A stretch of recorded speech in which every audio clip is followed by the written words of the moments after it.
Three Tech Thursday has a lovely ring to it, especially on a Three Thoughts Thursday. And as much as I would love to talk about nothing but Edric Houston on this position review preview, we've got way more to get into with the defensive tackle. So welcome to The Beat, presented by Waterworks.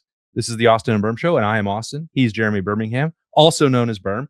And I think this might be the single most important position of the offseason for Ohio State. And that might sound like hyperbole, but everyone knows, Birm, that I think that Kayden McDonald is the most difficult player to replace on this roster. Yeah, I mean, it does sound like hyperbole, but it's also not necessarily wrong. It's a position that we highlighted last year as the most important position on the roster for Ohio State to get right heading into the 2025 season.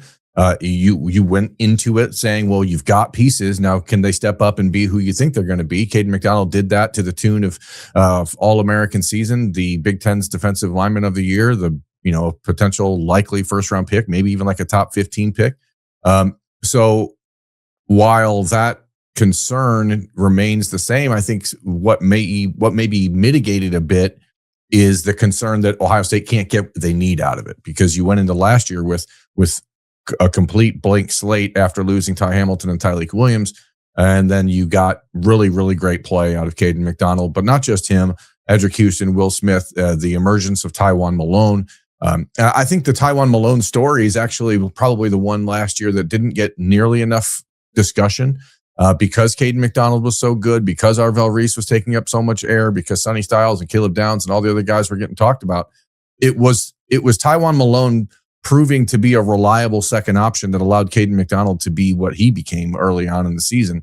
And then as Edric Houston and Will Smith and others got more involved later in the year, then you saw Ty's impact and his snaps drop, but that's the way it was supposed to be. It was like you want a position by committee at that 3 tech where you have Kayden McDonald in the middle destroying things. And Larry Johnson, as much as we have talked about his ups and downs in the last few years on the recruiting trail, the challenges that they've gotten or the Buckeyes have had when it came to pass rush from the true defensive ends, as we talked about on Wednesday morning show, the work that Larry Johnson did with the defensive tackles last year and in the last few years, as something we've said repeatedly, is probably where his actual where his bread has actually been buttered in the last few years. Yeah, I think that's, if you look at the track record of development and unleashing potential, guys taking 4 or 5 year development plans, buying into what Larry Johnson does, finding ways to make impact, whether that even as a true 3 tech or being borrowed from defensive end and changing position, the success of some of the nose tackles and over the years, I think that the pile of success is much larger on the interior of the defensive line for Larry Johnson than it is at defensive end, which is impressive all on its own. But he has that reputation because of Nick Bosa, Joey Bosa, Chase Young. And I just think that is truly where he's made the biggest impact for Ohio State. And we spent all of last offseason in the preview portion, which is now the review of last year, and say, well, are there enough guys to carry that load? We thought that Edric Houston would be the starter, had that first day injury in training camp. I don't know that he ever fully got back to that. He got close by the end of the year. But even when you look at Tywone Malone in September, you're right. We maybe he deserves more credit than maybe we gave him. I think by senior day, there was a good understanding and appreciation of what he'd accomplished. But even the first couple weeks of the season, it's like if you saw Tywone Malone out there, teams were running right at him. He wasn't making, I don't know what turned the light on. Combination of Larry Johnson, maybe just the experience of finally being out there and counted on in a primary role. I don't know. I think it'd be really interesting to talk to Tywone Malone about that in hindsight. He's always been, I think, a pretty entertaining character to talk to and be around. I think he'd provide a lot of insight about what that's like when you have so much expectation, couple high-profile recruitments, and it doesn't happen. He could have gone a different direction, did not, actually got better throughout that October and into November. I think it was critical that he met that moment when Edric Houston was going through his struggles, whether they physical, mental, or some combination of both. So that does exacerbate the situation as you're having to reload because it's not just Kayden McDonald, it's also Tywone Malone. Yeah, and I think that it's for a guy like Tywone, I think it's interesting just because some of it, I believe, is just understanding where you're at and actually what the proper expectation for yourself is. Because it's not a guy that in year 1 at Ohio State should have been counted on. In year 2, like you just had 1 year with Larry Johnson. So by the time you get there, I think that's why the defensive tackle position has looked the way it's looked for Ohio State in the last few years. We see, if you're looking at the guys who left after this offseason at the defensive line, it's all defensive tackles or defensive ends, because those guys have an expectation that they're going to develop faster and be on the field earlier and get more playing time. And the defensive tackles seem to be completely content with the fact that, hey, I'm here for the long haul. I'm here to get better. I'm here to get bigger, stronger, faster. And that doesn't always happen when you're 18, 19 years old. That's going to take a couple years. And so, I think for Tywone Malone, the point you bring up is correct, which is he realized that, hey, I'm in here now. Like, this is my moment. I better be ready for this. And that's why I'm actually really encouraged and optimistic about Edric Houston in this upcoming season, because Edric is a kid who, we've got to know very well. We love his personality. I think that there are times early in your career, especially at a position where you've got a bunch of veterans playing ahead of you, that maybe it's okay to feel like, hey, I don't need to push. I can just let this unfold naturally. And sometimes that might come across as not taking your job seriously, or maybe not putting as much of a focus onto it as you need to. But now you're in year 3 for Edric Houston. Like, that's money year. If you want to follow Kayden McDonald's footsteps and have an opportunity to be a first round pick next year, this is the time to do it. Because if it's almost like, if you're not a 3 and out guy at defensive tackle, you're a 5 and stay guy. And so I think you're figuring out now. I mean, we very rarely do we have those guys in the middle of that, like Jason Moore and Will Smith heading into this year, who both, I think, look to be trending towards that 5-year career. So how does Will Smith and Jason Moore and those guys get an opportunity to play heading into 2026, knowing that Edric Houston is in this money year, knowing that you just spent a lot of money to bring back another guy that Larry Johnson recruited earlier in his career, a la Tywone Malone, and John Walker from Central Florida.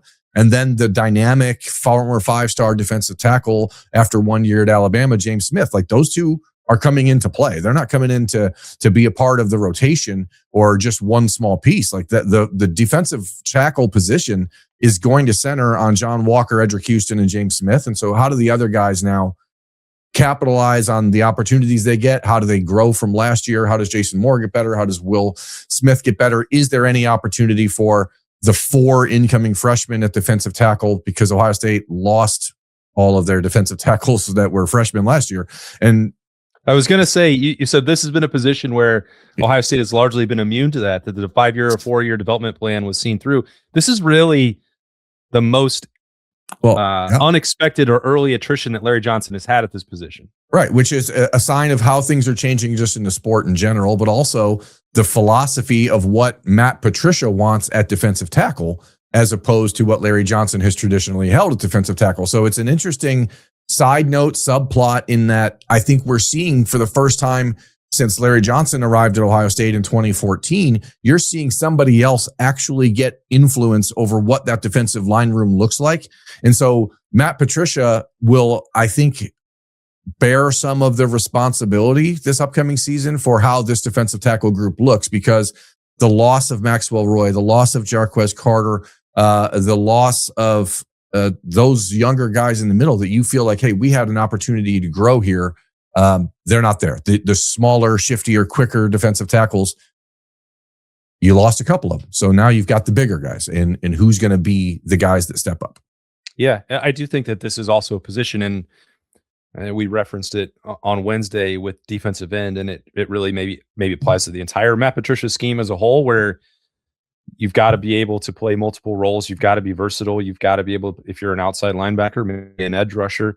If you are playing at defensive end, you maybe have to slide inside at times. That's not something that Larry Johnson hasn't done in the past. We've seen some of that with the Rushman package, but if they do go to situations where there are more 3-down linemen, well, the athletic profile in the middle is going to be different than what Ohio State or Larry Johnson have used in the past. And I think right now you can, even though you had all of this attrition at both end and tackle in this offseason, I think there's still enough physical flexibility and versatility and strength and size that guys could translate between 3-down and 4-down, that they're not devoid of the ability to do both of those things. I expect that they will, but deciding how and when, where, why to do that, I think is really an interesting dynamic, because there's going to be push and pull there. You're trying to evaluate what's what's best schematically, what's best in terms of personnel. And I think Larry Johnson has always had different ideas than maybe Matt Patricia has throughout his career. I thought year one for the two of those working together was really positive. And you could see, I think, more willingness to more willingness to compromise from Larry Johnson than perhaps we've seen at any point in his tenure. So how will that evolve in year two, I think, is going to be even more interesting to watch. That's a coaching thing more than the actual players on the field. Although I am intrigued by what that might mean for someone that we kind of glossed over in Bo Atkinson on Wednesday, because to me, he fits the ideal Larry Johnson converted end to three technique, Jay-Sean Cornell, career track, Draymond Jones, whoever. I think he could really do that. And I don't know if the possibility exists. Nobody has said that to me, but when I look at him, that's what I think. I mean, if he wants to play, it's going to have to be in that role, because we didn't, as you said, we didn't even talk about him on the defensive ends on Wednesday's show, because it just doesn't seem like he has the twitch that Matt Patricia is looking for at that spot. So we'll find out how that plays out. But to put a point on, or put a final point on the transfer out, you lost Trajan Odom, and you also lost Eric Mensah. So you lost four guys from that defensive tackle room that Larry's never really experienced that before, as you mentioned. And so it is an interesting time, because you're replacing four transfer outs with four transfer ins at defense, or with four incoming freshmen and two incoming transfers. So you have a defensive tackle room that is really only bringing back Eddrick Houston, who obviously was a part-time starter, Will Smith, who had a decent year, and Jason Moore, who 2 years ago was talked about as the prototypical three tech in Ohio State's defense, and then didn't play the last two seasons. So I don't know what to make of those comments about Jason Moore from 2 years ago, how that translates to this spring. I think if I was like pinpointing one player this spring, and if you're selecting Bo Atkinson and finding a way for him to locate a role, I think it might be Jason Moore in my mind, because again, that's 6'4", 305, 310 pounds. He's a more traditionally sized interior defensive lineman than Atkinson at 270, but has he shown the ability to get stronger and better and be an impact player? We haven't seen that, and he's heading into year 4. So it does seem like a pretty pivotal season for Jason Moore, maybe even less so than for Will Smith, who I think like he is who he is. We know what Will does. He's obviously getting better, but how Larry and Matt work this group around John Walker, Edric Houston, and James Smith. And James Smith is a little bit smaller, shiftier defensive tackle, but it seems like the goal for me would be that Matt Patricia is trying to find that Vince Wilfork style defensive tackle that he had with the Patriots. And that's where a guy like 6'3", 335-pound John Walker comes in. Like, is he the stalwart? Is he the guy that just plugs and plays and everything else moves around him? Or is it Edric? Or is it both? Like, it is a fascinating year for the defense, because there's just nothing that seems like it's locked in. And that really is the case up the middle, which doesn't make you feel good, because the defensive tackle, you want to have answers. But you've got abilities to do a lot of different things. And I think that's what Matt Patricia gets excited about. I don't remember everything, obviously. I know that you do, about John Walker's initial recruitment, but I remember when Ohio State lost it, and I was like, well, that's not uncommon. You know, sometimes the price tags get out of reach, and Larry Johnson's ability to establish relationships are not ultimately the deciding factor for every single player. And then I saw who won the recruitment, and I was like, well, that seems highly unusual, but he got playing time at Central Florida, and maybe this is the new model. You've talked about this before, Birm. You recruit. And when those relationships are strong, if you don't win the first time around, maybe you circle back. You said this did just apply with Tywone Malone. And now in this era where guys can go get playing time, get experience in major college football, and then you circle back around that, there can be benefits to second level recruitments. Well, I mean, Larry did that before. I mean, who is that defensive tackle from Auburn, Antoine Jackson? I mean, this is way that Larry is an elite relationship builder and always has been. So he stays in touch and continues that contact. That was a weird thing with John Walker. The first time, that's really when NIL was just getting going. Central Florida is the hometown team for a kid from Orlando, and Gus Malzahn was the head coach, and they were putting money into it. And you know, Mom wanted him to stay home. He took an official visit to Ohio State. He was a guy that we had penciled into a number of mock classes for the Buckeyes at the time. But now, as you said, it doesn't really matter. Like those first 3 years he played at Central Florida don't matter now. So what you get is a guy that's played a ton of football at 6'3", 335 pounds, and you feel like you're going to get him to the NFL from Ohio State a year from now. So how do you build from there? How do you understand what he needs to make sure that this is a successful path for him? And then how do you sprinkle in Eddrick Houston and James Smith? I think that this is the first time in a while, because those three are so unique in their sizes and the way that they're built.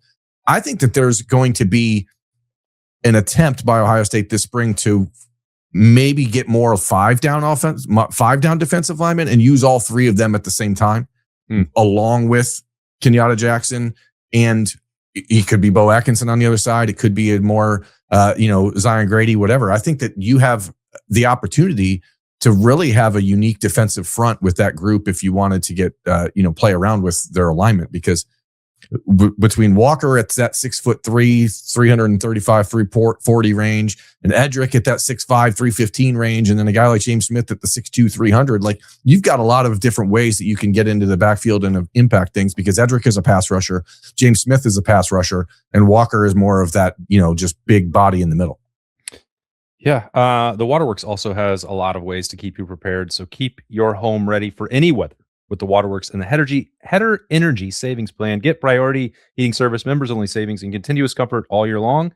Call today to schedule. The Waterworks and Hetter, 614-232-2222. I can't wait. I want to ask you this, because this is important. This is important. Let's pull back the curtain a little bit for people. In the litany of Monday evenings I've spent at Shea Ward, at the Ward House. The Ward House, yeah. What has been my go-to dinner 85% of the time when I'm at your house on a Monday night when I'm forced to stay in Columbus? Well, you have often had roosters for lunch. So boneless wings and mac and cheese bites. You would follow that up with some combination of potentially Taco Bell or Sheets or Jimmy John's. But primarily the Bell. Everyone knows that I'm a taco guy. I'm a taco lover. It's a run for the border, yeah. On Tuesday of this week, I had Taco Bell for the first time since November. And I'm going to tell you what, I hated it. I did not like it. And it really upset me, because I was so looking forward to the first time I had an opportunity to just get a cheesy gordita crunch. And this is not a knock on Taco Bell. I want to be clear. You supported me, Taco Bell. You supported me through a lot. But what I learned with Awaken 180 and how much better I need to eat, and what it actually means when you're eating like whole foods and decent foods throughout the week, is shocking, because I just had one item, my favorite item. And I was like, I don't like this anymore. And when I think about like the last couple months and the way that I've tried to regain control of my eating habits and my dietary plans, I feel crazy to say it, but if you are looking for a way to change your life, and not just the way you look, but the way you feel when you eat garbage, go to awaken180weightloss.com, start following their plan today. They have great app, they have great coaches, they have great communication, and they just walk you through it every step of the way. It's good to have a system in place that works. Now I'm in maintenance mode. I'm still the exact same weight I was 3 weeks ago when I left maintenance mode, which coo. And I've still been able to have roosters. I've gone back to having Taco Bell, and I'm still learning, like, this is the way to fix it. This is the way to approach it. Awaken180weightloss.com. Go there, learn for yourself how to decide that Taco Bell isn't good for you anymore. Well, goodbye to any possibility of Taco Bell sponsoring beef. Hey, man. That's okay. I'm just calling it like I sees it. And I loved it. I was like so excited. I was like, oh my gosh, I get to have a cheesy gordita crunch. And then I was like, why did I eat that when I was done? And then I realized it didn't taste different than it did before. I was just like, my body is like, I don't want that anymore. Yeah, get it out of here. Fortunately, we have the Waterworks to help bring you the beat, and we'll get back on track here with the defensive tackles. Outside of, is there anyone that we haven't named that you think needs to be highlighted going into March 10th? No, because I really think that this is a group that is not where you're going to, I mean, that there's an old adage in football, you've referenced it multiple times over the years. It's like the closer you are to the line of or to the football, the less you're going to play early. Obviously, NIL has changed some of that, but when you look at this group of defensive tackles, coming in. I don't think it's a group that you should expect to see a lot of early playing time out of Jameer Perez. He's a guy more in the John Walker mold, that 6'4", 340-pound guy. I think there's some concern with Jameer that maybe he gets too heavy at times. I think that's one that people are going to know as a Cleveland Glenville guy. Everyone wants to root for them. Darius McKinley, whose brother Dominic McKinley, Ohio State tried to recruit out of LSU a few years ago and thought maybe that they would see him in this transfer class because of the firing of Brian Kelly. He's another 6'3", 270-pounder, more of the smaller guy, which is interesting in a class of 4 incoming freshmen. You do have similar to the way Ohio State built the roster, is you have a bunch of different styles of players. You do have the 6'3", 270 there. Damari Simeon, another 6'2", 290. If there's one defensive tackle in this class that I think might be able to get on the field this season, it could be Simeon. He's a very quick twitch first step guy. But again, coming from New Jersey, he wasn't at one of the primary big time schools in New Jersey. He's at St. Augustine Prep in Egg Harbor, not over at Don Bosco or anything like that. And then you have Emmanuel Ruffin, who is an interesting player. Ohio State could have taken his commitment last June, backed off. So did Alabama, so did LSU, so did Georgia, so did everyone else. He ended up committing to Colorado in September. Ohio State hosted him for an official visit in October anyway, or an unofficial visit because he had taken an official in the summer, hosted him, and then took his commitment. And now I see videos of him, and I'm like, man, that it looks kind of interesting. I don't know. He looks different, but he's in that 6'4", 315 range, so he's kind of the Edric of the group.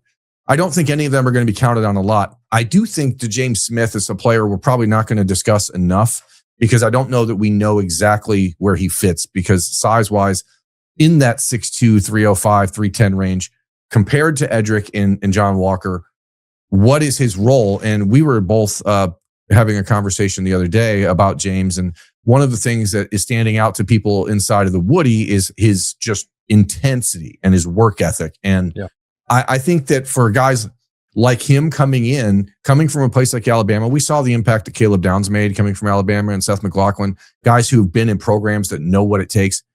And I think that that's where the conversation between Smith and John Walker will be very interesting because Walker coming from UCF is certainly not going to be used to the same standards that Smith and Rasaw on the defensive line from Alabama are. And so I wonder if there's an opportunity for James Smith to be more impactful this spring than we're going to actually see on the field because someone needs to be the guy pulling that more serious side of Edric Houston out of him. And we saw that light kind of turn on at the end of last year, but I wonder if James Smith his arrival will, take that and turn it up a notch. Well, based on what we've heard from the early reviews of James Smith, maybe they can borrow a little bit of each's personality, and Edric can become more serious, and James Smith could maybe smile once in a while. The conversation that we had, he'd be a whole lot prettier if he'd smile every once in a while. I wish that that had happened, and I'm trying to avoid a beat complaint. I don't know if I'm going to be able to do it. If we had met and had public press conferences with these transfer portal guys, a conversation like, hypothetically, I'll smile when we're winning games, would make you immediately a fan favorite. Yeah. There's two different ways. You have to almost be at either end of the spectrum. You have such an outgoing personality that everyone loves to be around you, or they're afraid of you and also love you that way. Would you rather be feared or loved? I want them to be afraid of how much they love you. So I wonder if we can put some of that together. Everything will be all right. And that's rockabye. Rockabye.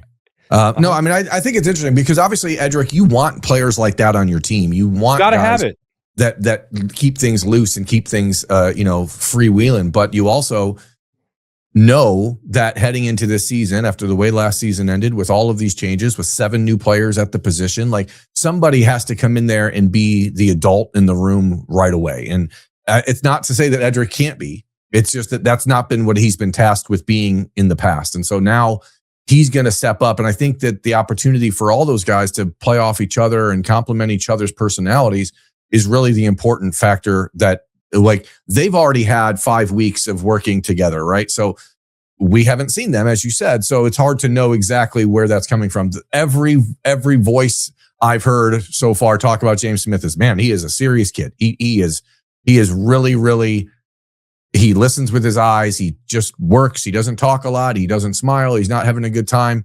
He's just there to win. And you have to have that. But I also think you have to have the Edric side of it. So I am fascinated just with the dynamic of the personalities and where does John Walker fit into that?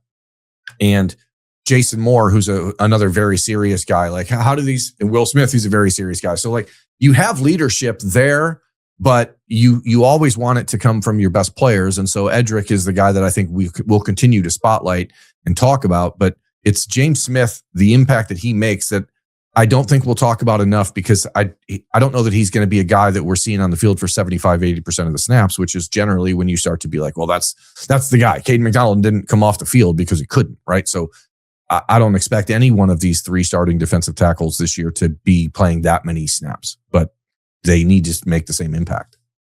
If there are other things that you think we have not talked about enough at this point in the middle of February, well, if today was a Three Thoughts Thursday, tomorrow is a Freaky Friday, and we will be looking for your February mailbag questions.